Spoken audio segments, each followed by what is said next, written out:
I'm Ryan McVeigh. I am the Vice President of ECM Solutions with Zia Consulting. And in the spirit of full disclosure, given the fancy title, I manage our ECM practice at Zia.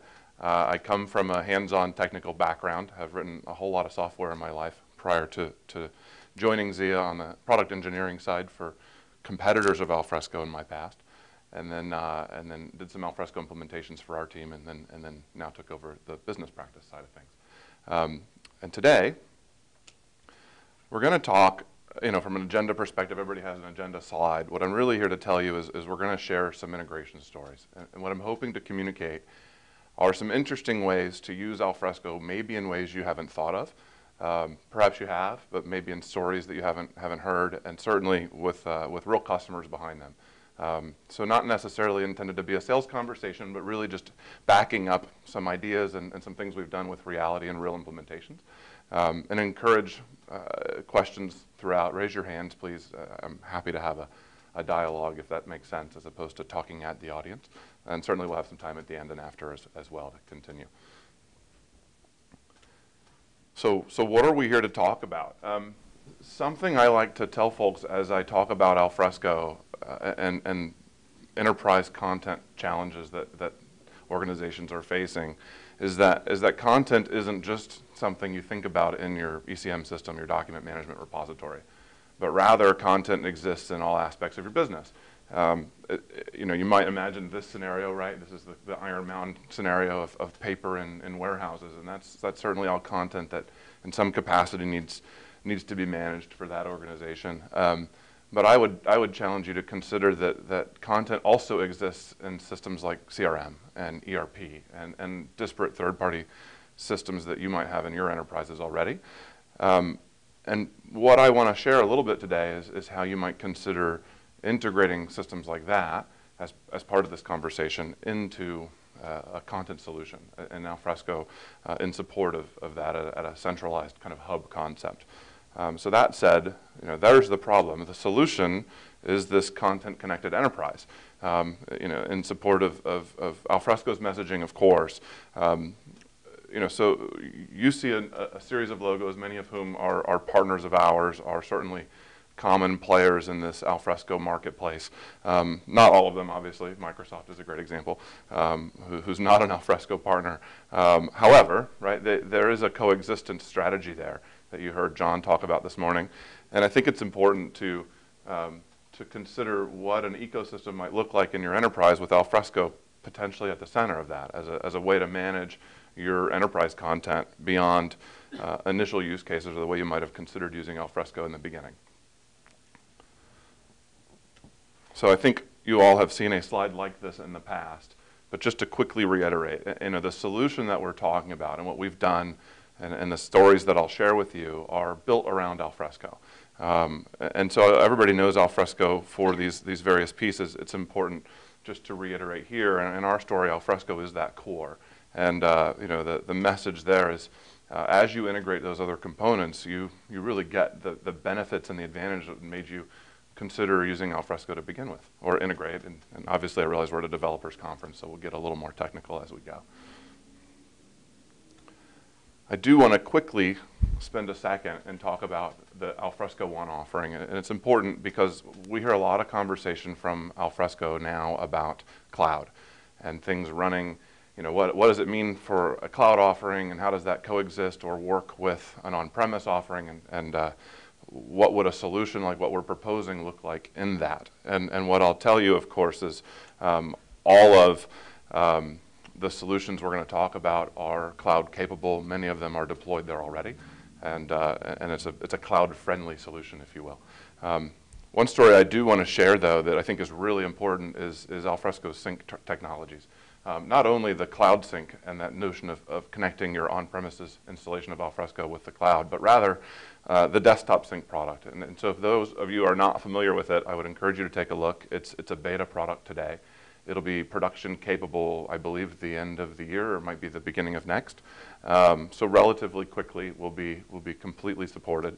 The reason it's interesting is, imagine a scenario like Dropbox, and I sat in an AIM event with John Mancini, the the president of AIM in Atlanta a couple of months ago, and he told a story to the audience that I thought was fascinating. He was collaborating with a constituent, and they wanted to share with him, I think it was a presentation, and they inadvertently, in Dropbox, shared the top-level folder of Dropbox for their organization instead of the specific one, and they had payroll and human resources and all sorts of things that should not exist in Dropbox at all in the cloud. And of course, you know, John, being the good guy that he is, just deleted the link and sent them a mail back and said, you shared the wrong thing, and off we go. But, you know, that's a real challenge, and not to slam those guys, but there's not a capability there to have any control from an IT perspective. You lose that ability to govern and own your IP. So I think it's really interesting, this Alfresco's desktop sync as a potential alternative for those of you that are Dropbox or Box or other similar users, where you can use, you know, that tool sync with both on-premises and cloud-based instances of Alfresco, and perhaps protect yourself from that kind of mistake. I said the cloud thing already, but all of this is cloud-friendly, and I kind of had to search for the right slide. I didn't want to show just the floating cloud thing, so we'll say we're cloud-friendly here. All right, so where are we? We're going to move away from Alfresco at the center, as I presume that you all have a lot of familiarity there, and talk about integrations of these other technologies along the way. And so what we're doing, and I'm going to zone in here and talk about Capture for a few minutes, share with you some stories about what we've done with Ephesoft. They're downstairs in the booth next to us. They are a next-generation document capture tool. Competitors with, you know, things like Captiva, DataCap, Kofax.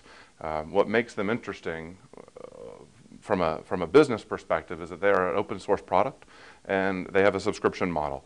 And so they're different than their competitors in that regard. There's some more interesting parts there as well. If you recall in the diagram a moment ago, you saw those arrows from the paper into Alfresco, and something that's interesting. So I actually sit today on the CMIS technical committee. You all have probably heard that, are familiar with Alfresco's take in that. I represented BEA and Oracle along the way to joining Zia.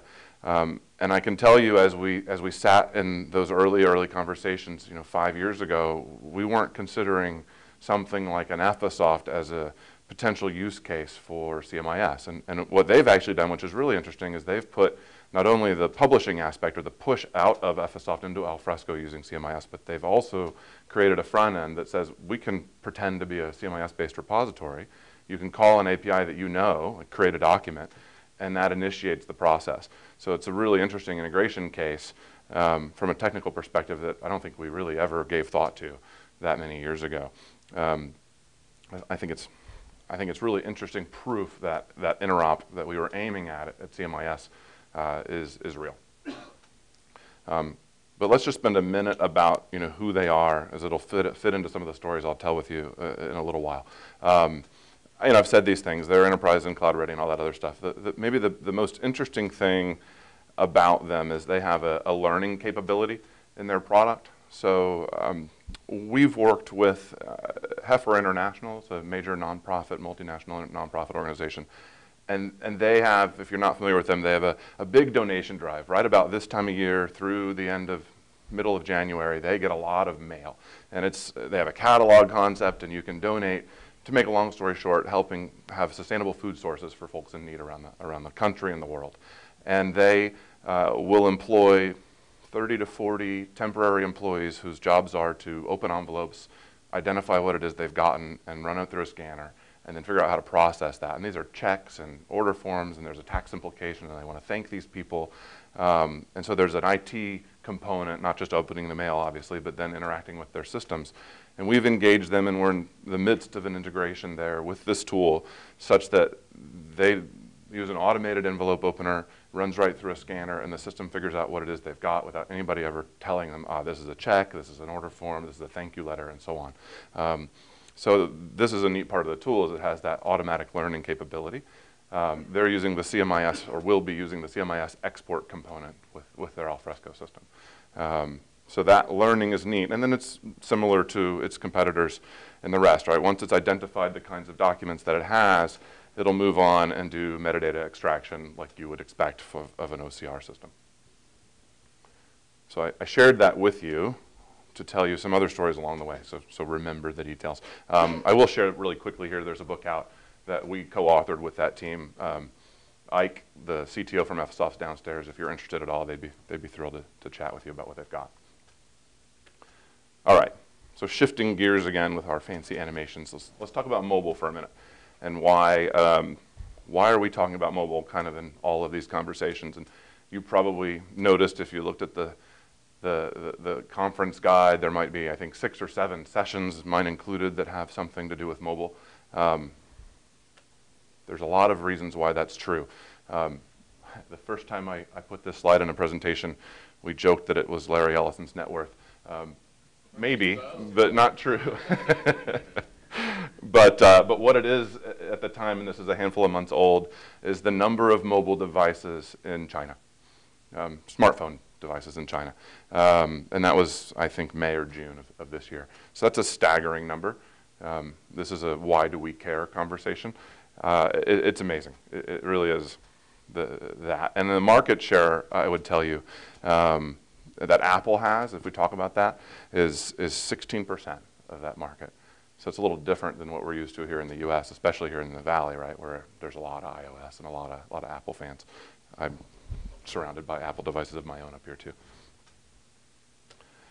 But really, why else do we care? So Fortune 500 companies have tripled their investment in iPads. Apple sold, back in July, 84 million. Of course, this is before the Mini was announced, before the recent stuff, so that's certainly growing. Nearly every organization is doing some deployment there. I suspect most of the folks in the room here have that as well. Another point, again, why we care and why we're getting towards an enterprise mobile CMS conversation here is, Morgan Stanley, from their analysis, has actually revised their forecasts. And not only did they revise their forecast, but they actually went and said, it's not just like we're going to see 10% or 20% more. We're going to see an order of magnitude more than we expected year over year of growth of tablets in the enterprise, which is an amazing thing. So the reality is we're up against it, right? We're at a point where it's unignorable. You have a mobile challenge in your enterprise. So how do you address it? And I want to share with you some ideas around obviously what Alfresco is doing, but also what we've seen in our experiences as well. And given that we're past our date here, this was actually announced, and I forgot to take the word rumor out. So we were almost spot on with our guest there. Okay, so over to enterprise mobile CMS for a moment. A little bit about some real world examples for us. So we actually ran, one of our marquee clients is the City and County of Denver, and I'll share with you a story there. We have done a fair bit of Alfresco work for them. Along the way, they realized we had some experience in mobile and chartered us to work with them on a 311 application. So 311 is if you recall, is the non-emergency services number you can call, at least in Denver, to look for city services and get some help. And what they were looking for was a way to get to their constituents, right, the citizens of the city, and add an ability for them to do things like open a ticket with the city and report a barking dog, for example, or a loose dog in a neighborhood, or a pothole and whatnot. What we worked with them on was actually an integration, obviously using the mobile device. In this case, it was an iPhone, but also Alfresco in the back end, and I'll show you a picture here in a minute of what it looks like, to capture that data and create a ticket, in their case in MuleSoft, to go off and actually address the concern of the citizen. And in the case of animal control, it'll create the ticket in the system and get animal control actually dispatched without a human ever being involved outside of the person who had their phone and took the photograph of the dog running around in the neighborhood.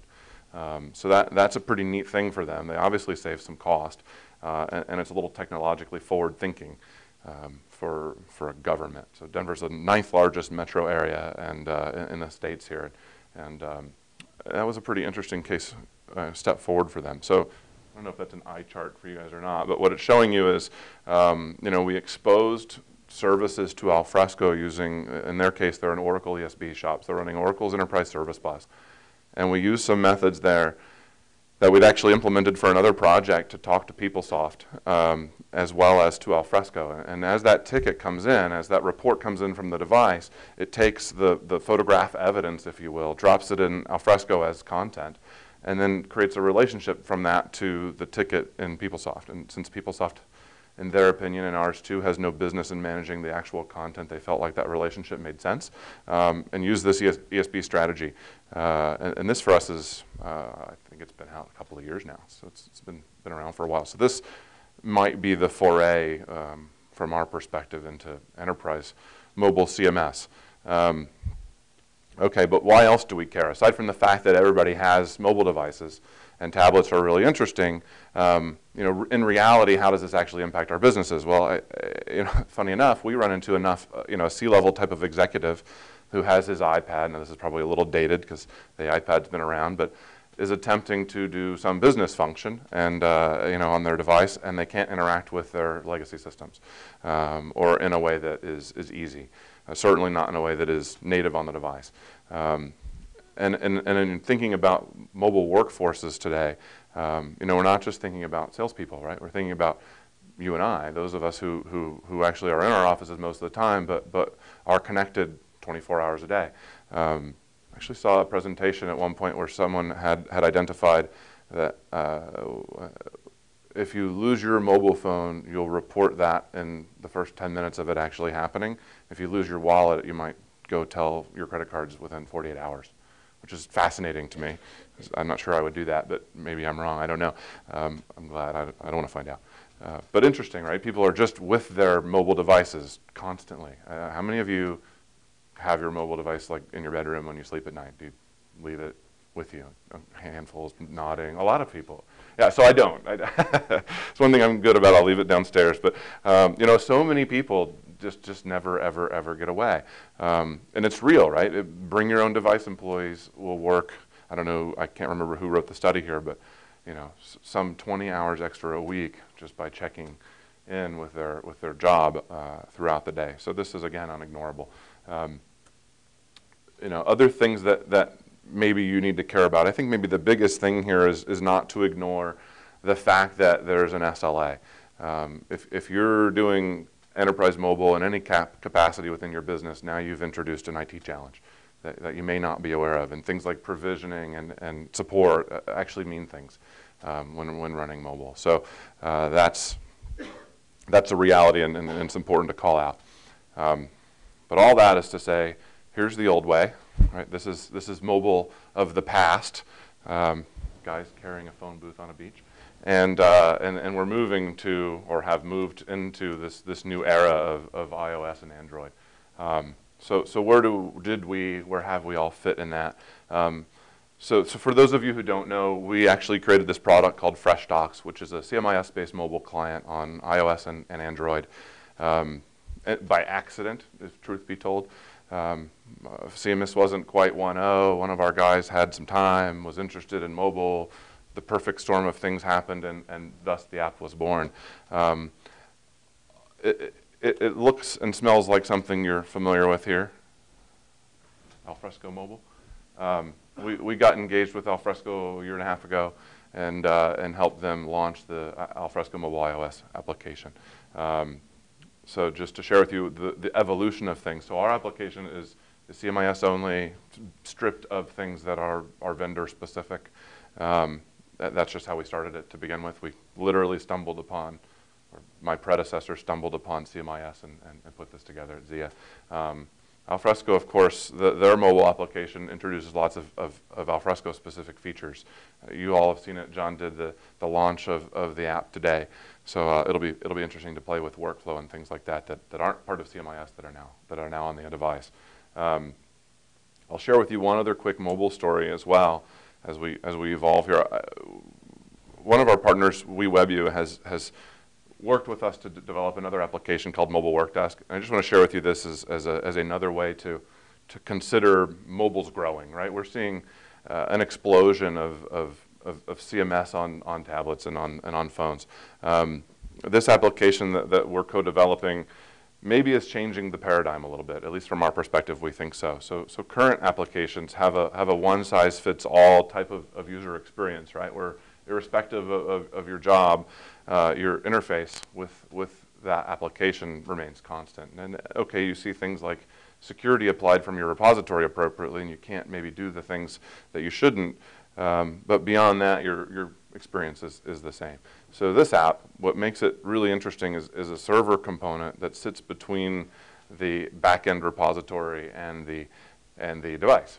And what you get by doing that is user-specific behavior that shows literally change in application look and feel and behavior, not only the security and the what you can and can't do component in the application itself. So we're real excited about it. That's the end of the sales pitch.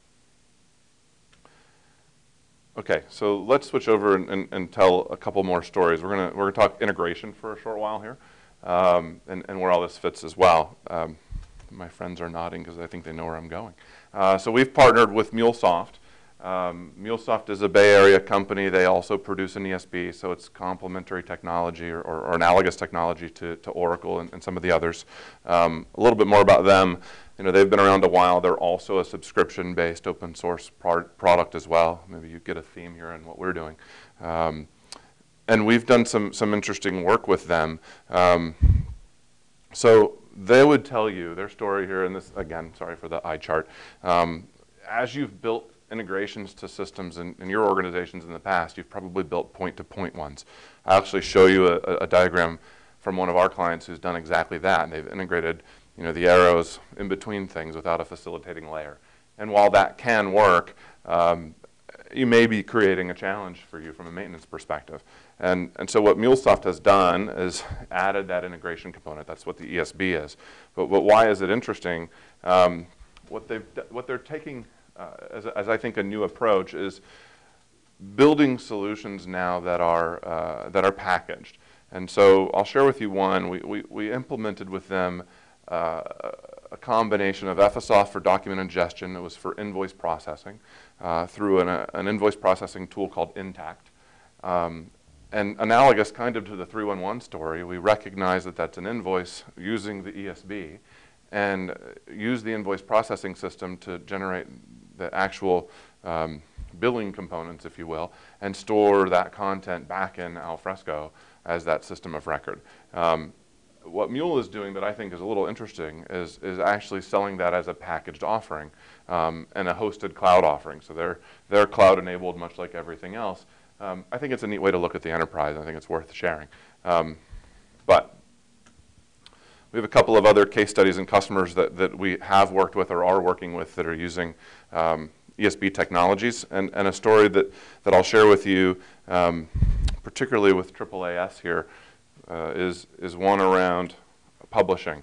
And once again, an eye chart, but if I just walk you through it, what we see here is a scenario, and we'll talk about AAAS. So they're the American Association for the Advancement of Science. They're using Alfresco in combination with MarkLogic and with, actually not Mule ESB in their picture, but a different one, so Ultra in their case. And they're producing literally the scientific magazine with that combination, and they're using an ESB strategy to manage the relationship between those two backing repositories and how they go about actually executing the publishing step. And so in their case, there's a creation step that sends things into Alfresco. There's a MarkLogic piece in their case. There's some workflow that can occur as a second step, and then by and large, publishing actually happens out through an ESB and into a delivery environment.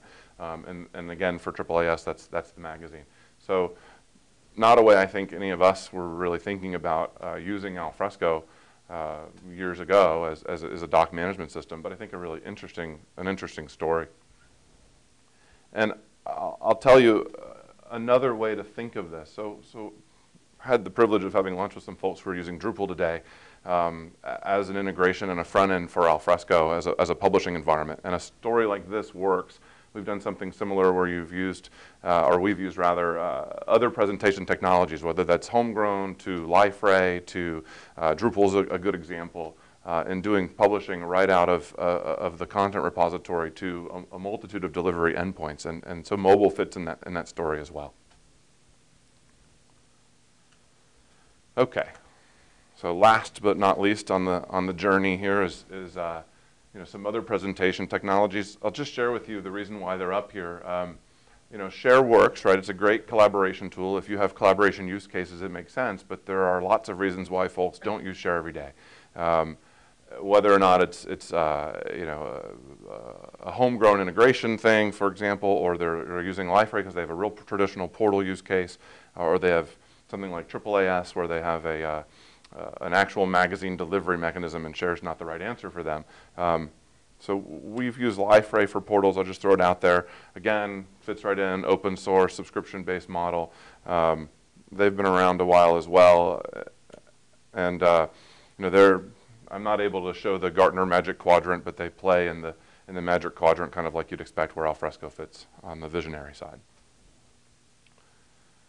So I have a couple of other real-world stories I'll share with you here in a second, but just as a summary, these solutions that we're talking about and what we've done with our customers, it's a big vision, right? If we go back to the big picture and you look at all the pieces, you're not going to hear me tell you that I have one customer or many that have bitten off these big stories altogether.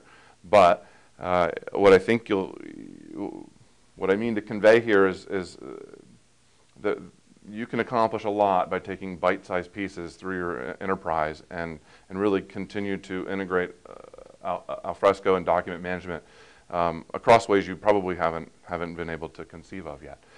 So that I think is a pretty neat way to look at what we do for a living. So a couple real-world stories here to kind of wrap up where we're headed. This first opportunity back actually spilled the beans earlier. So we've worked with Iron Mountain. They have business that I actually didn't know a whole lot about them when we met them. I've seen the shredding boxes in our office before, and know, of course, that they pick up paper and stick them in actually literally caves in some cases to protect your data. What they also have is an online digital records management component. And so they were using a competitor's product, and it's as a multi-tenant offering. As you might imagine, if you're working with Iron Mountain and storing content, your data is probably pretty important to you, to the point so much that you really don't want your competition to know that that's where your data is. So they have some really weird, really serious privacy considerations. And their previous solution was a multi-tenant solution, but it wasn't working well for them. And so they ended up actually, as a new tenant came online, spinning up an additional virtual machine environment on a per tenant basis. And so with a couple hundred customers, now they have a farm of 200 or 300 VMs, and then an operating system patch rolls out. And their IT guys have to touch 300 physical machines, or virtual machines, and then an operating system patch rolls out when they're halfway through, and then they can't actually manage their environment physically in any way that is going to make them money. So thus Alfresco entered the picture. They were looking for a multi-tenant, lower cost opportunity that would actually have that capability without having to spin up multiple environments. And what we did was a little different. We didn't use, for a variety of reasons, and I'm happy to dig in technically, but we didn't use Alfresco out-of-the-box multi-tenancy. There were some features that they specifically required, one of them around records management, that don't work with the current multi-tenant architecture of Alfresco. And so we explored with them some ideas about how to go about giving them a multi-tenant solution. And we actually got in with Alfresco engineering and vetted a solution with them before we went down the road and made sure that it was A, something that made sense, and B, that would be supported. And we came up with what now looks like a very simple plan of using the share site mechanism as a delineation for a tenant, and storing, so Boeing, as an example, might store content in this digital records tool, and we'd store that content for Boeing in a Boeing site, and when those guys log in, they don't have visibility or an ability to recognize that Airbus might also be on the same system. These are guesses on my part. I don't know if those are actual customers, but what I would say is there were some interesting challenges along the way, right? So Airbus and Boeing will have different content models that they care about, right? So the metadata on the documents are different, and the workflows that they want to participate in are going to differ.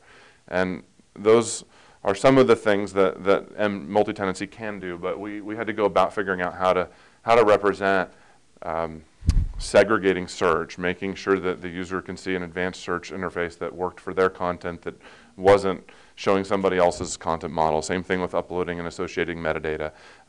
Obviously respecting security and the like. So that was one way to do it. But that only got us so far because they, literally being a digital records management tool, had to integrate with Alfresco's RM tool. And in its current form, the RM tool actually doesn't work with multiple sites. So we collaborated with Roy a little bit and the team and came up with a plan to break apart what is labeled a file plan in the RM tool as a relationship to the tenant site, and then built some actions and so on to facilitate that experience. And then once again, as you navigate into the RM site in Alfresco, and if you haven't seen this, records management in Alfresco is exposed as a single site, and that's where you participate with records management today. And in the upcoming releases, the very next one, that will change, but where you can actually perform records management in site, which is not the case now. So as they navigate into those file plans, and they again have that data segregation and that representation. Another key part of their journey, given the paper to mobile focus here, is, you saw the picture, they have a lot of paper. This is where a lot of the content begins for their customers. And so they have what is an absurdly large amount of scanning technology. I want to say 30 or 40 machines running scanning 24/7, ingesting content into their systems. And so there's actually a combination. I've written Ephesoft here. They have a combination of technologies, Ephesoft included, bringing content into their product. And then they're moving towards a mobile vision. So they're taking multiple small steps along the way. There's some other pieces that I didn't draw in around single sign-on and how they expose things to the world. And they're actually cloud. It's a private cloud for them, so they have their own solution. They're not working with EC2 or Amazon or something like that, but rather their own hosting environment. And I think it's a really interesting use case. I'm, again, happy to deep dive with anyone after too. A couple more. So we talked a little bit about Denver 311, but there's a couple other interesting use cases with them as well. We've done a number of projects for them. The first one we got engaged in, they had a legacy ECM product called Liberty that was failing, and they needed to get off of, and they looked for some help and kind of found us by accident. What we found at the time, and what their CIO would tell you, is they had 14 different ECM vendors in-house. Every department had done their own thing and so on. And they were figuring out how to exist and actually survive as an IT organization with that challenge. Obviously, they made a choice to start to consolidate. Why that's interesting, though, is the very next project we got engaged with them was probably the biggest, most political mess they could imagine. They had a challenge around contracting, where the city initiates a contract with a service provider, such as us or somebody who paves roads or some other infrastructure service. They manage that process by hand. So they would, on a department by department basis, and there are about 15 on average who participate in the contracting process, would physically get about 100-page contract, again on average, that they would deal with internally, oftentimes scanning it into some other departmental third-party system, doing something with it, signing, annotating, and printing it back out and keeping a copy, and then putting it on a mail cart to go down the hallway. So as a service provider, or even as the city, they had no idea where anything was at any time. They've just generated over 15 departments, neighborhood of 1,500 to 2,000 pieces of paper for no viable reason. They had actual legal issues where folks, like administrative assistants, might actually sign a contract for someone who was out of the office. That kind of thing actually happened on its way to the mayor's desk. So they asked us, how can we make this better? And we worked with them using Alfresco workflow, fairly straightforward actually. It's a complicated solution, but in terms of the highest level, it's Alfresco workflow. This is on the 3X line, so pre-activity. It's been around a couple of years. And they went from what was, in some of the worst cases, 90 days to contract down to an average of 21. And an electronic signature component with one wet signature at the end from the mayor. So that was a significant improvement in cost for them, just using Alfresco along the way. And there's some relationship into, back to that kind of picture, I've expanded on it a little bit, some relationship into PeopleSoft as they track that from a contracting perspective, and that's where the ESB was. So that bridge of ESB and Alfresco and PeopleSoft was built prior to the 311 project, and then the 311 project came along. They also are new recent users of Ephesoft over this year, and this is our feel-good story. So they are using, for health and human services, are managing case files, and they weren't digitizing any of them. They were struggling to process things for citizens in need in a timely manner. And those citizens might, for example, apply for housing assistance and then be approved but not be through the process before they could actually get help and not be evicted. So long story short is we helped them using Ephesoft to get that paper scanned and ingested into their Alfresco system along the way. And then one more. We've worked with a financial services company in New York. The organization is called the Church Pension Group. They're kind of analogous to the Vatican on the Episcopal Church side. So they're the financial arm for all insurance and finance aspects of the Episcopal Church. And they're using Alfresco and some of these other technologies to manage everything from life insurance policies to human resources and the like for the employees of the church, the clergy and staff of all of the various churches around the country. They're, I think, a $10 billion fund. They run out of office on, I think, Madison and Fifth Avenue in Manhattan, which is important here in a second because from an ROI perspective, they're physically moving offices at the end of the year, and they have 2 full floors of their office dedicated to file cabinets full of paper that they said aren't moving. And one of the folks actually put together a how many square feet of file cabinets do we have? How much money does this cost us? And they calculated they were using $13.5 million of real estate for paper. And so digitizing that's going to save them a few bucks. And so they have done, as you can tell, a point-to-point integration to Alfresco along the way. We got engaged with them a little later in their process, and they've integrated some Oracle tools, including CRM, financials, Oracle DocuMaker for some content generation. They're a Kofax shop today as well. They haven't gotten down the mobile road. They know they want to. They're not at a place, they have a lot of challenges, so it's kind of a one thing at a time approach for them. And clearly they're doing something with paper as well. So, back to just echoing that story, it's another way of using Alfresco that maybe you haven't thought about. Would like to believe that it's a bit innovative, and they've taken a small bite first and are moving towards a bigger solution as they grow into the products that they have. So, with all of that said, be happy to chat with anybody for anything else. Love to see you at our booth. I missed a bullet. We're doing a little happy hour. You guys probably saw folks outside at lunch handing out our goodie bags and the like, so please come say hello then. It's right in that same room after the sessions are done today. We also are the authors and creators of Ephesoft training, so happy to chat with you about that as well. And with that, any questions? And we're good. Okay, thanks for your time.